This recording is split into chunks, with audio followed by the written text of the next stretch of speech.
Hi everyone, আজ চলে গেছিলাম চা হাটে। চা হাট কিন্তু অনেকদিন আগেই ওপেন করেছে, বাট আমি আজকে ফার্স্ট টাইম গিয়েছিলাম সেখানে। ছোট জায়গার মধ্যে কিন্তু খুব সুন্দরভাবে সমস্ত কিছু ম্যানেজ করেছে, আর ডেকোরেশনও কিন্তু বেশ ভালো ছিল। অনেকটা কলকাতার পুরোনো ক্যাফেগুলো দেখতে যেরকম, ঠিক সেরকমই লাগছিল।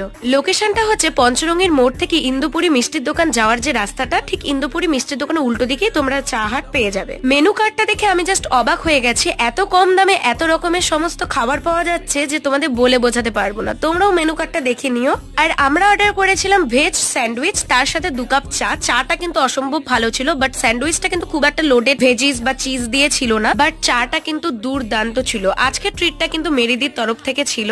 চলো এবার স্যান্ডউইচটা খেয়ে দেখি যে কতটা টেস্টি। স্যান্ডউইচটা খেয়ে কিন্তু আমার বেশ ভালো লেগেছিল। তোমরা যদি পকেট ফ্রেন্ডলি ক্যাফে তার সাথে আড্ডা দেওয়ার দারুণ জায়গা খুঁজছো, তাহলে কিন্তু অবশ্যই চা হাটে ভিজিট করো। আর আমার ভিডিওটা ভালো লাগে লাইক কমেন্ট শেয়ার করতে একদম ভুলো না। টাটা।